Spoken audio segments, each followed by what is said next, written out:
Hello and welcome to the Genuine Learning Blog. My name is Melissa Galasso, and today we're going to talk about a recent proposal by the FASB to further disaggregate expenses in disclosures for the income statement.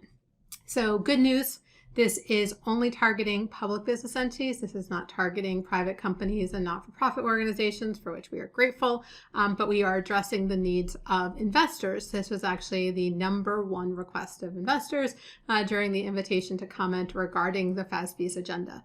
And so the FASB is proposing some additional disclosures to further break down these expenses so that the investors are getting the information that they feel they need in order to better evaluate organizations.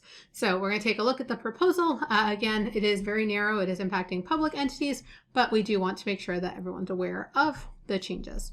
So this was proposed on July 31st. So again, pretty late in the fiscal year as we go through this. And it was, again, the #1 goal of investors was to get more information around what's happening on the income statement.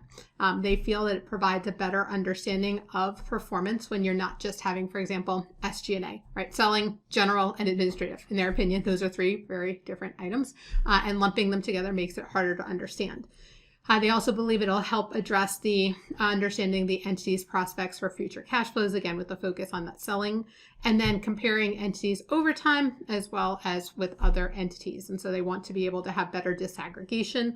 And so they want more granular information around SG&A so they can make these evaluations regarding cash flow. So there are new disclosures that are going to be required here. You're going to disclose the amount of inventory and manufacturing expenses, and we're going to come back to that line item again on the next slide. Employee compensation, depreciation, intangible asset amortization, depreciation, depletion, and amortization recognized for oil and gas producing activities. And so as we look at this, these would be the amounts included in each relevant expense caption.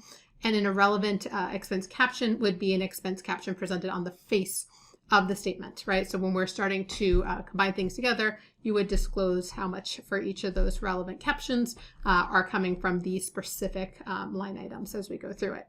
In addition, we would further disaggregate that inventory and manufacturing, right, that first line from the prior slide, into purchases of inventory, employee compensation, depreciation, intangibles, and that DD&A for oil producing organizations. And these would either be those that were capitalized or, if not capitalized, into inventory expense directly, right? Expense as incurred. And you would also have to include a definition of what is other manufacturing expenses as part of this. In addition, there would be a disclosure of the qualitative description of the amount remaining in relevant expense captions or in inventory and manufacturing that are not disaggregated, so what's left over, so we could understand it. And then the total amount of selling on a individual on a interim as well as on an annual basis, the definition of what do you define as selling expenses. How are we going to go through this? So again, they're getting a little bit more granular, impacting those public entities, and so helping the investors get what they want, but not imposing any additional rules on private entities, for which we're grateful. They did not propose an effective date here, so this is, again, going to be based on the feedback that they receive, and they are going to do this prospectively with an option. If you really wanted to do retrospective for your comparative period, you could, but they are going to only require it on a prospective basis as they go through it, and they are asking for comments by October 30th, so a little bit of a longer period here to give some feedback. And again, just like we talked about in our last blog, we are giving you the survey link.